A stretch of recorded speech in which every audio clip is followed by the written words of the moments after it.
मैं उसे खिड़की या दरवाजे से छुप छुप कर देखा करती। सामने आने की हिम्मत मुझ में ना थी। सच तो ये है कि वो मेरे दिल में खुप चुका था। उसकी मोहब्बत पाश नजरों का नशा, दूसरी तरफ अब्बा का खौफ और कम उम्री का अजाब। मुझसे अपना आप संभालना मुश्किल हो रहा था। उसे देखकर लगता था कि जैसे वो शरारत करने वाला है या शरारत करके आया है। मैं उससे दूर ही रहने की कोशिश करती, मगर वो मुझसे जुबानी बात करने का कोई मौका हाथ से ना जाने देता। मैं परेशान थी कि अगर बाबा ने इसकी बेबाकी देख ली तो क्या होगा। मैं सोचकर कांप जाती। उसने मुझे अजीब सूरत-ए-हाल से दो चार कर रखा था। मेरा नाम मरियम है। मैंने किसी दानिशवर का कौल पढ़ा था कि पता नहीं लोग बेटियों के नाम मरियम, ज़ैनब क्यों रख देते हैं। बड़े नामों के साथ दुख भी बड़े ही वाबस्ता होते हैं। इतने बड़े नाम गम की सूरत में कुछ न कुछ खराज तो वसूल करते ही हैं। जी हाँ, मेरा नाम मरियम है। हम दो बहनें और एक भाई है। मेरे पापा का छोटा सा होटल था। अच्छी गुजर बसर हो रही थी। दिन कुछ बचपन, कुछ जवानी के थे। जिंदगी मजे में थी। फातिमा जो कि मेरी छोटी बहन है, मुझे उसको सताने में बड़ा मजा आता था और अली भैया की चीजें छुपाकर उनकी चीखें सुनना बस मजे ही मजे थे। मेरे चचा की फैमिली भी हमारे साथ ही रहाइश पजीर थी। मेरे चचा के दो बेटे थे, तलहा और बिलाल। हम सब स्कूल और कॉलेजेस में थे। अम्मी बाबा से अक्सर कहा करती थी कि अब हम अलहदा हो जाएं तो अच्छा है। हमारे बच्चे जवान हो रहे हैं, हमें दरमियान से दीवार खींच लेनी चाहिए। बेटियों वाला घर है, अगर कोई गलती हो गई तो तुम माफ नहीं करोगे, क्योंकि मैं तुमको अच्छी तरह जानती हूँ। मेरे बाबा मजाक में बात उड़ा देते और कहते कि मेरे बच्चे ऐसे नहीं हैं, मुझे उन पर मुकम्मल एतमाद है। मैं सेकंड ईयर की तालबा थी और बिलाल यूनिवर्सिटी में पढ़ रहा था। एक दिन बदकिस्मती से मैं घर पर अकेली थी। बिलाल यूनिवर्सिटी से वापस आ गया। बिलाल को देखकर मेरे चेहरे का रंग उड़ गया। सब घर वाले कहाँ गए? बिलाल ने मुझसे पूछा। अम्मी और चच्ची बाजार, बाकी सब स्कूल और कॉलेज। बिलाल का मूड एकदम बदल गया। वो मेरे बिल्कुल करीब आ गया। मैंने उससे दूर होना चाहा कि उसने अचानक मेरा बाजू पकड़ लिया। मैं अंदर तक लड़स गई। बिलाल भैया,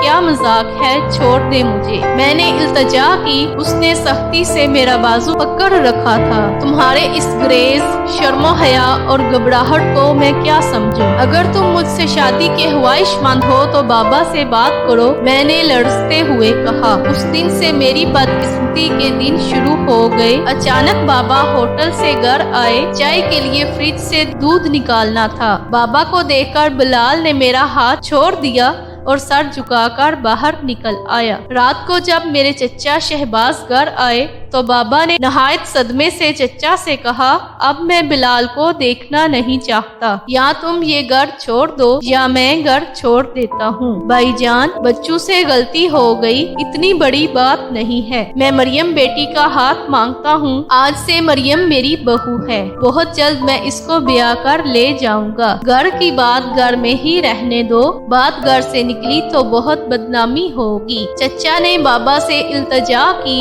लेकिन मेरे बाबा ने उनकी एक ना सुनी और हम बहावलपुर शिफ्ट हो गए। मेरा दिल पढ़ाई से उचाट हो गया। एक तो बिलाल की जुदाई और दूसरा बाबा का मुझसे लाताल्लुकी। गलती बड़ी नहीं थी, बस दफा वालिदैन भी औलाद के लिए आजमाइश बन जाते हैं। मेरे दिल पर आबले पड़ते चले गए, फिर वो ठीक ना हुए।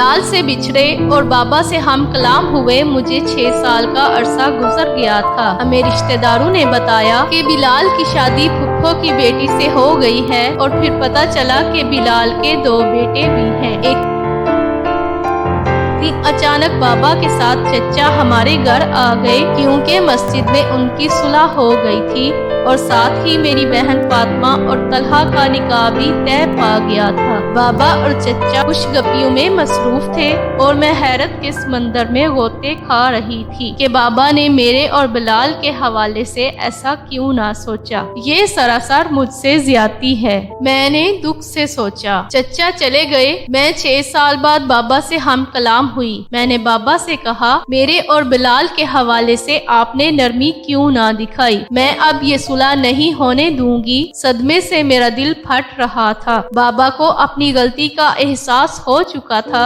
انہوں نے سر جھکا کر کہا، اب کچھ نہیں ہو سکتا۔ میں نے شہباز کو لوگوں کے سامنے فاطمہ کا رشتہ دیا ہے۔ میں نے ایک بار پھر بابا سے کہا کہ میں یہ صلح نہیں ہونے دوں گی، لیکن بابا نے صرف زندگی میں اپنی ہی منوائی تھی۔ فاطمہ کی شادی کی تیاریاں زور و شور سے شروع ہو چکی تھی۔ روز بازار کے چکر لگائے جا رہے تھے۔ فاطمہ بے حد خوش تھی۔ ایک دن فاطمہ نے میرا اداس چہرہ دیکھ کر بڑے غرور سے کہا کہ میری اور طلحہ کی شادی میں رکاوٹ مت بنو، تمہاری بدقسمتی کی میں ذمہ دار نہیں۔ فاطمہ کے الفاظ مجھے مشتعل کر گئے، لیکن میں خاموش رہی، کیونکہ خاموش رہنا وقت کا تقاضا تھا۔ شادی کا دن آن پہنچا اور میں صرف بلال کو تلاش کر رہی تھی۔ جیسے ہی میری اور بلال کی نظریں آپس میں ملی، ہمیں سکتہ ہو گیا۔ بلال نے دونوں بیٹے ماں کے حوالے کیے اور میری دوست کے گھر چلا گیا۔ میری دوست نے مجھے بلال کا پیغام دیا